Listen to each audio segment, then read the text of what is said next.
비아파트 시장이 빌라 다세대 시장이 그동안 아파트 시장의 보완제 역할을 해왔었잖아요. 근데 이 시장이 지금 보완제 역할을 못하고 있기 때문에 여기 전월세 수요자들이 아파트로 지금 모여오는 거잖아요. 이게 문제라는 거예요. 이게 보완제 역할을 하려면은 이 시장에서 안전하게 전세를 살 수 있도록 해줘야 된다라는 거죠. 근데 문제는 모른다라는 거죠. 보증금을 내가 내고 들어가면은 안전한 건지 이게 불안전한 건지 조차도 모르고 계약한다라는 거예요.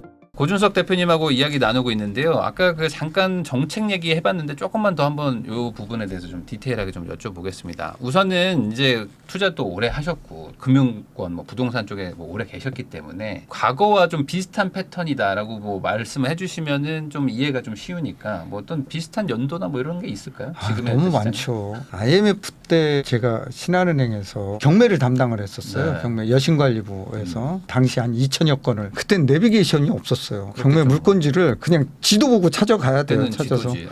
보고 평가하고 그거를 이제 경매 신청을 해서 넣고 배당 받아다가 그때는 네. 디카도 없지 않았나요? 아유 사진 찍어서 그런 게 어디 핸드폰이 없었던 시절이에요. 핸드폰 당연히 네, 핸드폰이 없었던 그런 시절이었기 때문에 그때, 정말 아니 그때 막 핸드폰 이제 막 나올 때 그 저기 뭐 CCT 폰 뭐 이런 그 저거 있잖아요. 삐삐랑 삐삐 그다음에 무전기 같은 거. 예, 뭐 이런 큰 거 있잖아요. 예, 이런 거. 근데 지금처럼 이런 시대가 아니었기 때문에 그런 IMF 때에 IMF 지나고 제가 99년도에 신사동 지점 대리를 했어요. 융자 담당 대리 책임자를 했었는데 99년도에 그때 압구정동 현대 아파트 경매 매각 금액이 35평짜리가 1억 5천, 1억 2천 그때 3억 정도 했었어요. 이렇게 이제 팔려 나가던 시기. 그러니까 아무도 부동산을 안 사던 시기. 그때 대출 이자가 13%, 14%. 은행의 연체율이 기업 여신 전체 은행권 연체율이 8%, 가계대출 연체율도 한 8% 수준 했던 이런 시기. 지금은 0.6%, 0.4%잖아요. 지금 10배. 그런 시절에 이렇게 보면 그때에 그러면은 대출 15% 받아가지고 집 산 사람, 오히려 집을 판 사람. 지금을 보면은 누가 부자가 됐을까요? 네.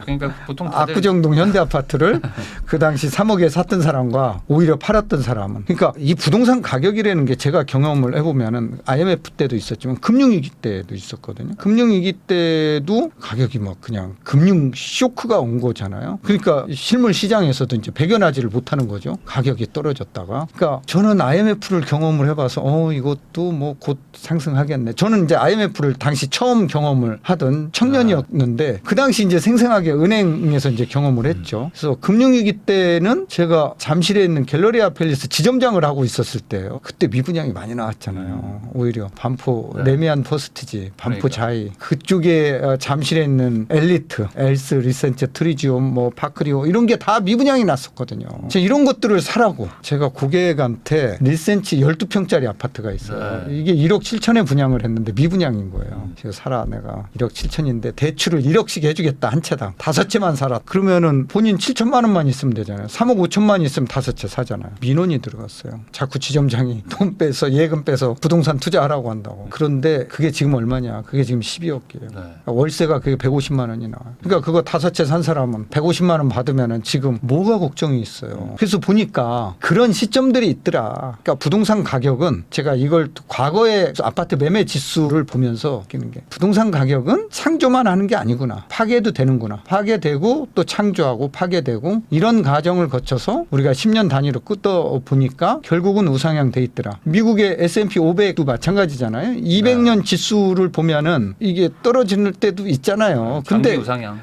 결국 보니까 우상향이더라라는 거잖아요. 그러니까 부동산도 어디에 어떤 걸 가지고 있느냐에 따라서 틀려질 것 같아요. 그래서 우리나라 경제가 이제 통화량이 제가 아까 4,010조 원 돌파했다라고 얘기했잖아요. 4천조 원을 넘었고 5천조, 6천조로 간다. M2가. 뭐 이거는 뭐 또 경제 성장하면 당연히 그렇죠. 가는 거니까. 또 GNI가 지금 4만 불을 넘어서 5만 불로 간다. 이랬을 때의 부동산 가격은 반값으로 될 거냐. 이건 이제 보시면 될 거고 제가 2007년으로 기억이 돼요. 우리 고객들 데리고 싱가포르 말레이시아 투어를 갔어요. 30분하고 또 기자 조선 매경 서경 이제 기자들하고 같이 이제 갔는데 그때 싱가포르 마리나베이의 아파트 가격이 평당 1억이었어요. 지금 2억이에요. 거기도 통화량도 늘고 GNI도 늘었거든요. 당시보다. 그러니까 이제 어느 나라나 경제가 성장하고 소득이 느는 나라들은 거시적으로 아까 초반에도 얘기했지만 부동산 가격은 우상향이다. 그래서 네. 곡절은 있을 수 있어요. 이러다가 또 뭐 정말 센 규제 나오면은 일시적으로 또 떨어질 수는 있어요. 왜? 과거에도 그런 기록들이 많기 때문에 IMF라는 큰 그런 절벽이 나타났을 때 가격은 그냥 그 절벽 밑으로 떨어지잖아요. 금융위기라는 그런 절벽이 나타나서 또 우리 앞에는 또 이런 얘기하면은 뭐 안 되지만 중국하고 대만하고의 또 어떤 일이 벌어질 수도 있죠, 뭐 네. 그러면은 또 우리 경제에 또 어떤 영향을 네. 미칠 수도 있잖아요. 네. 근데 그러면 그때 떨어질 때 그때 내 집 마련해야지. 이거는 아니다라는 거죠. 근데 네. 대부분 이제 내가 가진 돈 대비 이제 대출을 또 많이 받아야 되니까 네. 대출 좀 적게 받고 안전하게 사자 이런 생각으로 이제 좀 빠지기를 또 기다리실 수도 있잖아요. 근데 이제 맞출 수가 없다. 항상 기다리잖아요. 오늘의 가격을 인정을 못하기 때문에 그렇거든요. 그러니까 항상 기다릴 수밖에. 근데 떨어지면은 더 떨어지기를 바라는 거예요. 그러니까 저점을 맞추기가 쉽지 않다라는 거예요. 요번에가 쉽지 조금 않다. 더 저점이 좀 더 깊기를 좀 바라셨던 분들도 있는데 네. 생각보다 좀 빨리 또 빨리 반등을 반등했죠. 해버려가지고 결국에 이제 대중이 원하는 대로는 시장이 움직이진 않는다. 이렇게 볼 수 있을 것 같기도 하고. 네. 그래서 저는 이게 내 집 마련하는 게 결혼하는 것보다 더 힘든 거 아닌가. 우리가 배우자 고르는 것도 정말 잘 골라야 되잖아요. 잘 골라야지만 100년 해로하면서 정말 행복하게 사는 거잖아요. 부동산도 잘못 사면은 부동산은 이혼이 안 돼요. 안 팔려. 잘 고르려면은 그만한 안목을 키워야 되고 안목의 바탕 기본은 공부가 전제가 돼야 되는 거잖아요. 그리고 또 어느 순간 또 결단도 좀 내려야죠. 아무튼 실행할 때 우물쭈물 이게 이제 의사결정을 좀 못하시는 분들이 있죠. 그런 분들은 시장에 끌려다니기 때문에 그렇다라고 생각을 해요. 그러니까 내가 시장을 지배하지 않으면은 끌려다닐 수밖에 없는 거죠. 더 떨어지는 거 아니야? 이거 일시적으로 상승하는 거 아니야? 이렇게만 생각하면은 내 집 마련 평생 못하죠. 그러면 지금 정부 정책이 어쨌든 변화는 보이고 있는데 그 변화의 방향성이 뭐 아직은 제가 보니까 뭐 1주택자들 뭐 종부세 좀 뭐 면제나 뭐 감면해 준다. 아니면 뭐 1주택자들 뭐 약간 규제 조금 뭐 풀어준다. 뭐 이런 식인데 그쪽으로 가게 되면은 오히려 더 막 똘똘한 한 채를 자극한다. 뭐 이렇게 봐야 되는 거 아닌가요? 그게 맞는 말씀이고요. 네. 1주택자를 규제 완화한다라고 해서 시장의 변화는 크지는 않아요. 다주택자를 움직이게 해서 다주택자의 매물이 시장에 나오게 해줘야 되거든요. 그러려면은 1주택자만 건드려 가지고는 안 되고 또 1주택자 규제 완화도 지금 방향은 맞는 것 같아요. 정부의 방향이 규제 완화에 지금 방점이 찍혀 있잖아요. 네.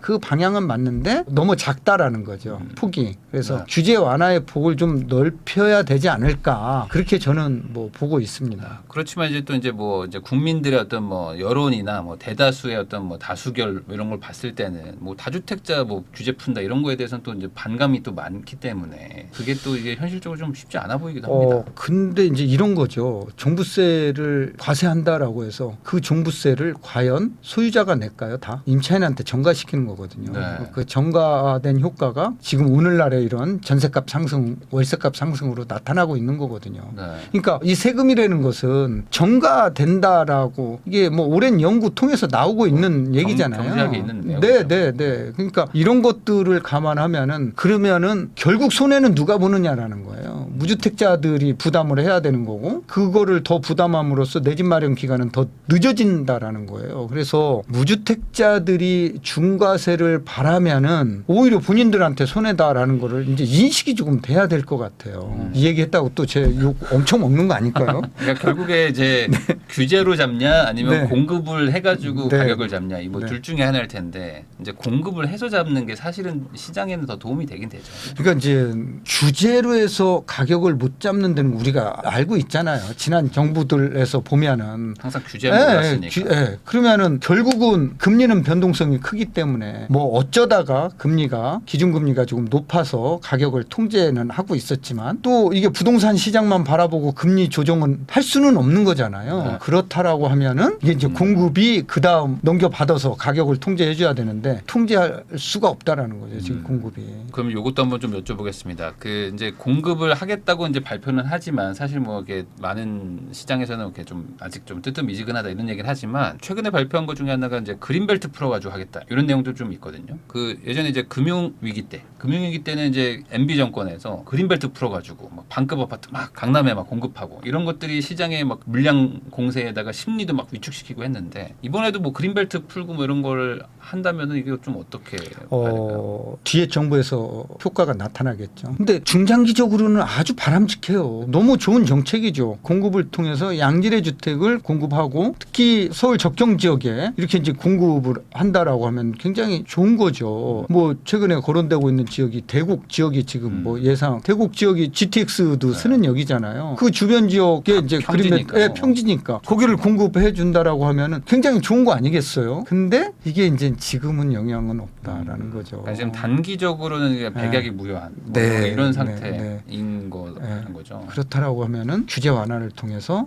다주택자를 조금 규제를 쫙 풀어주고 임대사업자 부활을 시켜주는 방법 외에는 이게 쉽지 않다. 근데 그거를 국민들이 받아줄지는 잘 모르겠습니다. 그러니까 이게 약속을 그렇게 규제한 게 몇 년 전인데. 그러니까 약속을 단단히 해야 되겠죠. 네. 정부, 여야, 그러니까 전부 다 국회하고 정부가 같이 약속을 해야 되겠죠. 네, 쉽지 않은 것 같은데. 참, 그러면은 그거 말고 뭐 다른 방법은 좀 없을까요? 뭐 다주택자를 풀어주는 거 말고는 없겠죠 지금 당장. 강제 이주죠. 대구로 미분양 있는 지역 네. 강제 이주. 그건 안 되잖아요. 네. 그러니까 방법 자체가 공급으로밖에 지금 시장을 컨트롤할 수 있는 컨트롤 기능이 없기 때문에 공급인데 이걸 신축은 안 되고 신규 공급은 안 되잖아요. 그러니까 기존 있는 걸 좀 돌리자라는 거죠. 아니 근데 그래도 신축이라도 조금 어쨌든 하긴 해야 되잖아요. 근데 지금 공사비도 많이 비싸져 있는 상태다 보니까 지금 뭐 사업성 안 나오고 막 이러는데 보통 뭐 이럴 때는 뭐 용적률을 뭐 풀어준다든지 뭐 규제를 좀 풀어준다든지 아니면 뭐 임대 아파트를 뭐 비율을 낮추든지 해서 어떻게든 좀 맞춰주는 뭐 이런 것들을 해줘야죠. 그거 해줘야 되는데 오히려 아직- 재건축 부담금도 지금 안 풀고 있잖아요. 그런 분위기는 아닌 것 같아서. 그러니까 이제 용적률이 뉴욕이나 뭐 네. 일본 동경 같은데 주거용도 1000%가 넘어요 용적률이. 그러니까 이제 그런 걸 감안하면은 우리나라 주거지역 용적률은 준주거 지역이 500%뿐이 안 되잖아요. 좀 더 높여줘도 될 것 같아요. 그러니까 이렇게 좀 높아서. 물가가 높을 때는 네. 한시적으로 좀 높여주고 네, 뭐 다시 높여줘서. 또 뭐 공급이 많으면 뭐 네. 줄이고 네, 그렇게라도 네, 네. 하든지. 그렇게 해서 조금 빨리 재건축을 해서 실수요자들이 원하는 지역에 공급을 조금 원활하게 할 수 있도록 해주는 게 바람직하지 않을까요? 네. 그럼 지금 전세가 오르고 있는데 사실 전세는 정부가 정책적으로 좀 건드리기도 좀 어려운 영역이기도 하고 전세가 상승한다고 해서 이걸 뭐 잡을 방법이 또 마땅치 않기도 한데 이 전세 상승세 이거 어떻게 보십니까? 앞으로 계속 간다고 보세요? 그러니까 이제 비아파트 시장이 빌라 다세대 시장이 그동안 아파트 시장의 보완제 역할을 해왔었잖아요. 근데 이 시장이 지금 보완제 역할을 못 하고 있기 때문에 여기 전월세 수요자들이 아파트로 지금 모여오는 거잖아요. 네. 이게 문제라는 거예요. 그러니까 이게 보완제 역할을 하려면은 이 시장에서 안전하게 전세를 살 수 있도록 해줘야 된다라는 거죠. 그러니까 돈을 돌려받는 거에 문제가 없게. 안전성에 정부에서 담보를 해줘야 된다는 거죠. 근데 그게 안 되는 거잖아요. 그러니까 그 방법을 없는 건 아닌데 주택임대차보호법을 개정을 좀 해서 특별법으로 확실하게 위험 리스크에 노출되지 않게끔 해줘야 될 것 같아요. 그래서 뭐 보증보험 뭐 이런 것들을 하고는 있지만 그것도 뭐 126%뭐 이런 식으로 막 낮추어 버리다 보니까 지금 뭐 보험이 안 되는 데들도 많고. 그러니까 오히려 약간 제가 봤을 땐 정책적으로는 비아파트에서 쫓아내는 정책들을 좀 쓰고 있어요. 그렇죠. 그러니까 네. 이제 보증보험 가지고는 또 한계가 있고 네. 또 거기 가입 대상이 아닌 데도 많잖아요. 되는 데보다 안 되는 데가 더 많을 거예요. 그러면은 임차인들이 거기에 들어가려고 할까요? 안전장치가 없는데. 근데 문제는 모른다라는 거죠. 이게 보증금을 내가 내고 5천만 원을 내고 세 들어가면은 이게 안전한 건지 이게 불안전한 건지조차도 모르고 계약한다라는 거예요. 이런 거를 법으로 딱 지켜주자라는 거죠. 그러니까 그 비아파트 쪽이 지금 이렇게 계속 이 상태로 가게 되면은 아파트 쏠림은 뭐 더 커질 수밖에 그렇죠. 없는 상태다. 예를 들어서 이제 이런 거죠. 빌라에 전세를 들어가려고 했더니 거기에 선순위 권리가 있다.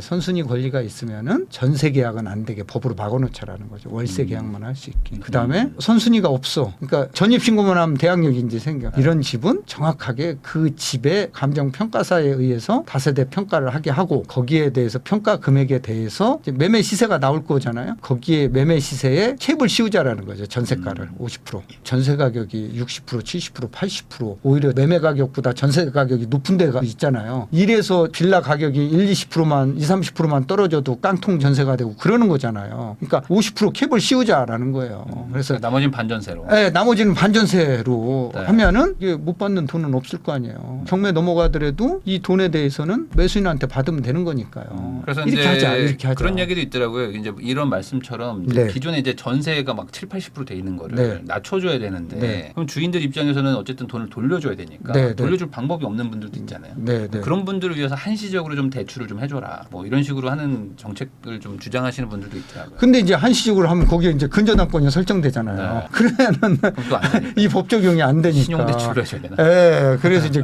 그런 문제가 있고. 이게 꼬여 있습니다, 진짜. 그래서 새로 신축하는 주택부터 시범적으로 파일럿으로 시행해 볼 필요가 있다. 그래서 이제 기존 주택들은 지금 현 임차인들까지는 그대로 가는 거고 새로 이제 임대차를 놓을 때는 이제 상황을 봐가면서 예외 규정을 조금 둬가면서 시장을 조금 서서히 바꿔 나갈 필요는 있다. 이 말씀을 좀 드리고 싶네요. 그러면은 또 요거 한번 좀 여쭤보겠습니다. 결국에 지금 이거 시청하시는 분들 입장에서는 뭐 오르는 걸 좋아하시는 분들도 있어요. 가지고 계신 분들은. 근데 반대로 또 안 가지고 있는 분들은 그래도 좀 내려갔으면 하시는 마음이 더 크실 텐데 어떤 하락의 요소가 뭐 있다면 뭐가 있을까요? 앞으로 뭐 한 반년이나 뭐 1년 사이에 뭐 어떤 하락 요소가 있다? 그러니까 우리가 이제 체계적 리스크, 네. 체계적 위험에 노출되면은 전체 시장이 다 이제 떨어질 가능성이 있죠. 그런 체계적 리스크가 이제 극단적으로 얘기하면 이제 금리가 막 확 상승한다든가. 금리가 상승할 요소가 있다면 그 다음에 이제 뭐 전쟁이 그냥 뭐 네, 어떤 뭐 일어나는 정치적으로 막 뭐 그런 전쟁이 생기고 그런 데든가 이런 이제